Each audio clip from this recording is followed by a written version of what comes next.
It's been a very roller coaster ride, and sort of from a point spread perspective, it's been a roller coaster ride. So bookmakers opened this game with the Patriots as relatively heavy favorites. Right. And give us some odds here. So they opened it as 6.5-point favorites. Okay. All right. That was on the Sunday night in the middle of the Vikings-Eagles conference championship game. Before the game was over, because the Eagles were winning by so much, the bookmakers were posting the Super Bowl odds. Okay. By the end of that game, it's 6.5. Up 6.5. 6.5 for the Patriots. By the end of that game, it was down to 6. By the end of the night, it was down to 5.5. What you saw was all of the money coming in on the Eagles, which was a surprise for the bookmakers. They set the point spread unnaturally high for the Patriots because they thought everybody would come in on the Patriots and they wanted money to come in on the Eagles.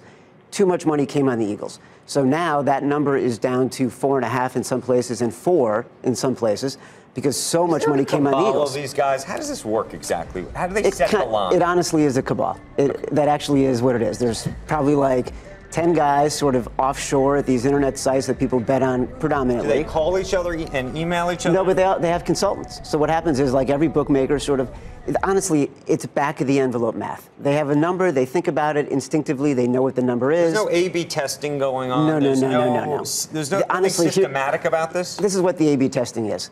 They put a number out. If somebody comes in and bets $100,000 on one side, they feel like they got the wrong number. They move it a little bit until they find a median. Okay, but it sounds like they might have got the wrong number on. They definitely got the wrong number on this. They made a mistake by assuming that because it's the Patriots and because they're a dynasty, everybody was going to want to bet the Patriots. Right. And the other thing that's important in bookmaking and betting, they had to bring down the number. They had to bring down the number because what they realized all of a sudden, everyone remembers what they saw last. That's what they bet. The last thing people saw were the Eagles beating up on the Vikings and the Patriots struggling against the Jaguars. So they kept betting the Eagles, Eagles, Eagles. It's finally evened out a little bit. Sort of the money is 50-50 now, finally. How have the bookmakers done this season for the most part? Fair. Is this a good season for them? A It's terrible an okay season? A great season? There was a stretch in the middle of the year where favorites kept winning at a preposterous rate. And when favorites win, that's bad for bookmakers because most often the public, which is sort of you and I and everybody else who doesn't really know what they're doing, they bet the favorites because they think, oh, this is the better team.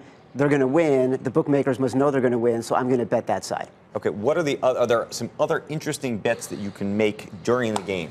All right, so during the game, you can bet on basically everything. Right. This is where sort of fantasy and betting have come to fruition, especially in the Super Bowl, because now you can bet on, how many rushing yards will Tom Brady have? Will he have more or less than 2.5? Will the longest field goal in the game be greater than 47.5 yards or less than 47.5? How do they even figure odds on that?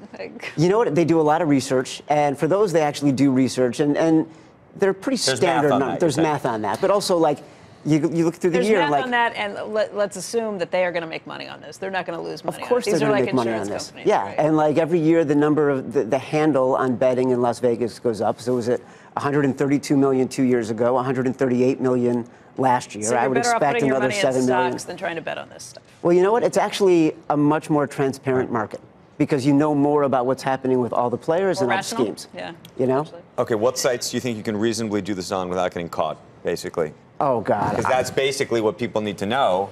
Otherwise I can just give the envelope of cash to the guy on the corner. Well, you could, but the thing is, like, you can actually, there's a dozen sites that you could go do it. It would be preposterous for me to recommend a sports betting site that is operating overseas. None of this is kosher.